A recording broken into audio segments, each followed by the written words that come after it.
ফেব্রুয়ারি নির্বাচন ও আওয়ামী লীগের মৃত্যুঘণ্টা। আল জাজিরার রিপোর্টে তোলপাড়। হাসিনাকে ছাড়াই কি শেষ হয়ে যাচ্ছে ৭৫ বছরের ইতিহাস? ১.৫ যুগেরও বেশি সময় ধরে যে দলটি ছিল বাংলাদেশের ক্ষমতার একচ্ছত্র অধিপতি, আজ তারা কোথায়? ৭৫ বছরের পুরনো যে দলটি টানা ৩ বার রাষ্ট্র চালিয়েছে, আজ সেই বাংলাদেশ আওয়ামী লীগ কি অস্তিত্বের সংকটে? ২০২৪-এর ৫ আগস্ট ছাত্র জনতার অভ্যুত্থানের ঝড়ে তাসের ঘরের মতো ভেঙে পড়েছিল শেখ হাসিনার মসনদ। আজ ২০২৬ সালের ৩১ জানুয়ারি। সামনেই ১২ ফেব্রুয়ারি বাংলাদেশের ইতিহাসের অন্যতম গুরুত্বপূর্ণ নির্বাচন। কিন্তু ব্যালট পেপারে নেই নৌকা, মাঠে নেই মুজিব কোট পরা কোনো নেতা। দলটির কার্যক্রম নিষিদ্ধ। সভানেত্রী শেখ হাসিনা ভারতে পলাতক, আর শীর্ষ নেতারা হয় কারাগারে নয়তো পলাতক।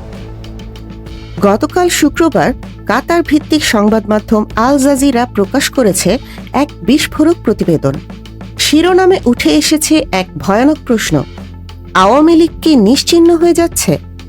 শেখ হাসিনার নিজে প্রতিষ্ঠিত ট্রাইব্যুনালেই তার মৃত্যুদণ্ডাদেশ। এ যেন ইতিহাসের এক নিষ্ঠুর পরিহাস। আজ আমরা খুঁজব সেই উত্তর। 11% মানুষ এখনো কেন এই নিষিদ্ধ দলকে সমর্থন করছে, এবং মাইকেল কুগলম্যান বা আনু মোহাম্মদের মতো বিশ্লেষকরা কেন বলছেন বংশানুক্রমিক দল সহজে মরে না? শুক্রবার বিশ্বজুড়ে তোলপাড় ফেলে দিয়েছে আল জাজিরার বিশেষ প্রতিবেদন। সেখানে বলা হয়েছে, ২৪-এর অভ্যুত্থান ছিল বাংলাদেশের রাজনীতির সবচেয়ে বড় নাটকীয় মোড়। শেখ হাসিনা আর তার ঘনিষ্ঠ মিত্র ভারতে পালিয়ে যেতে বাধ্য হন, কিন্তু এরপর যা ঘটেছে তার রূপকথার গল্পকেও হার মানায়। আওয়ামী লীগকে সব ধরনের রাজনৈতিক কর্মকাণ্ড থেকে নিষিদ্ধ করা হয়েছে। আর সবচেয়ে বড় ধাক্কাটি এসেছে আদালত থেকে।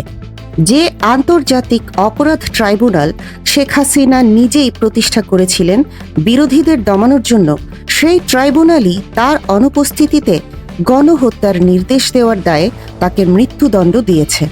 একে কি বলে প্রকৃতির বিচার? বুমেরাং হয়ে ফিরে আসা ইতিহাস? আল জাজিরা বলছে, ১২ ফেব্রুয়ারির নির্বাচনে আওয়ামী লীগের অনুপস্থিতি এক বিশাল শূন্যতা তৈরি করেছে। কিন্তু এই শূন্যতা কি পূরণ হবে, নাকি মুসলিম লীগের মতো হারিয়ে যাবে আওয়ামী লীগও? শেখ হাসিনাকে ছাড়া দলটির ভবিষ্যৎ কল্পনা করা যায় কিনা তা নিয়েই এখন দলের ভেতরে চলছে চরম বিভাজন। রাজনৈতিক বিশ্লেষক এবং জবান পত্রিকার সম্পাদক রেজাউল করিম রনি আল জাজিরাকে দিয়েছেন এক অত্যন্ত গুরুত্বপূর্ণ ইনসাইট। তিনি বলছেন, ফেব্রুয়ারির নির্বাচনে টিকে থাকাটাই আওয়ামী লীগের জন্য এখন সবচেয়ে বড় চ্যালেঞ্জ। কেন? কারণ রাজনীতিতে ভ্যাকুয়াম বা শূন্যস্থান বলে কিছু নেই। রনির মতে, নির্বাচনের পর আওয়ামী লীগের তৃণমূল সমর্থকরা আর বসে থাকবে না। স্থানীয় বাস্তবতায় টিকে থাকার জন্য তারা অন্য প্রভাবশালী শক্তির সঙ্গে যুক্ত হবে। তারা হয়তো বিএনপি, জামায়াত বা নতুন কোনো শক্তির ছায়াতলে আশ্রয় নেবে। আর একবার যদি কর্মীরা অন্য দলে মিশে যায়, তবে দলটির সমর্থন ভিত্তি পুনর্গঠন করা প্রায় অসম্ভব হয়ে পড়বে। রনি আরও একটি মারাত্মক পয়েন্ট তুলে ধরেছেন। আওয়ামী লীগের ভেতরে এখন দুটি ভাগ। একদল মনে করে হাসিনাকে ছাড়া দল চলবে না, আরেক দল মনে করে হাসিনাই দলের ডুবন্ত এই অবস্থার জন্য দায়ী। এই বিভাজন কি দলটিকে ভেতর থেকে উই পোকার মতো খেয়ে ফেলছে? আগের জায়গায় ফেরা কি আসলেই অসম্ভব? তবে মুদ্রার উল্টো পিঠও আছে। জাহাঙ্গীরনগর বিশ্ববিদ্যালয়ের সাবেক অধ্যাপক আনু মোহাম্মদ মনে করেন, আওয়ামী লীগকে পুরোপুরি মুছে ফেলা এত সহজ নয়। তিনি বলেন, আওয়ামী লীগের আবেদন শুধু দলীয় কাঠামোর মধ্যে সীমাবদ্ধ নয়, এটি সাংস্কৃতিক ও সামাজিকভাবে প্রথিত। আসলেই কি তাই? যুক্তরাষ্ট্র ভিত্তিক ইন্টারন্যাশনাল রিপাবলিকান ইনস্টিটিউট IRI এর সাম্প্রতিক জরিপ যেন সে কথাই বলছে। নিষিদ্ধ হওয়ার পরেও, শীর্ষ নেতারা পালিয়ে যাওয়ার পরেও বাংলাদেশে এখনও প্রায় 11% মানুষ আওয়ামী লীগকে সমর্থন করে। কারা এই 11%? এরা কি সেই সাইলেন্ট ভোটার যারা 12 ফেব্রুয়ারি কোনো অঘটন ঘটাতে পারে, নাকি এরা শুধুই অতীত আঁকড়ে ধরে রাখা এক জনগোষ্ঠী। বিশ্লেষকরা বলছেন এই 11% ভোট ব্যাংক যে কোনো নির্বাচনে কিংমেকার হতে পারে, কিন্তু 12 ফেব্রুয়ারি যেহেতু আওয়ামী লীগ নেই, এই ভোট কোথায় যাবে এটি এখন নির্বাচনের সবচেয়ে বড় সাসপেন্স। আটলান্টিক কাউন্সিলের দক্ষিণ এশিয়া বিশেষজ্ঞ মাইকেল কুগলম্যানের বিশ্লেষণটি আরও গভীর। তিনি সোজা সাপটা বলেছেন, আওয়ামী লীগ ছাড়া নির্বাচন পূর্ণ গণতান্ত্রিক নয়। পশ্চিমাদের চোখে একটি বড় দলের অনুপস্থিতি নির্বাচনের গ্রহণযোগ্যতা নিয়ে প্রশ্ন তুলতে পারে। তবে কুগলম্যান বাস্তবতা অস্বীকার করেননি।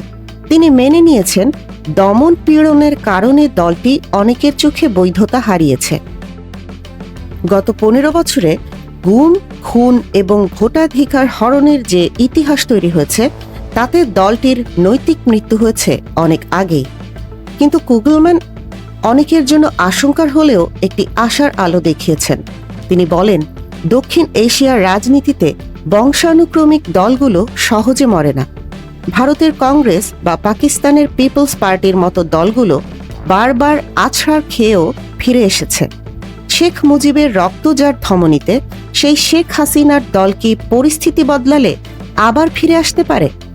কুগলম্যান বলছেন, তাদের প্রত্যাবর্তন অসম্ভব নয়, তবে আপাতত দলটি কার্যত অচল।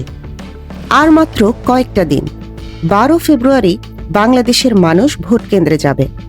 ব্যালটে নৌকা থাকবে না, কিন্তু মানুষের মনে কি নৌকা থাকবে?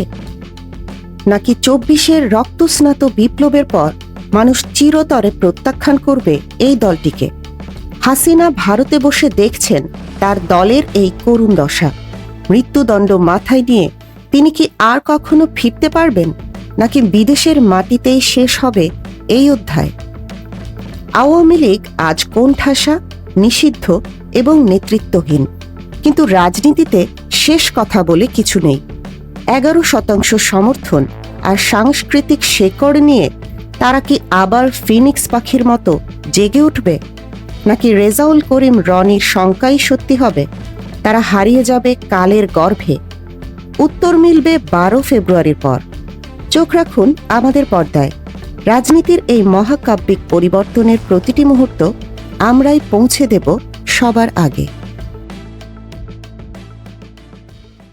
এতক্ষণ দেখছিলেন ইকো অফ বাংলাদেশ। প্রতিদিনের এমন নিউজ আপডেট পেতে সাবস্ক্রাইব করুন আমাদের চ্যানেল, সেই সাথে অন করে রাখুন বেল আইকন।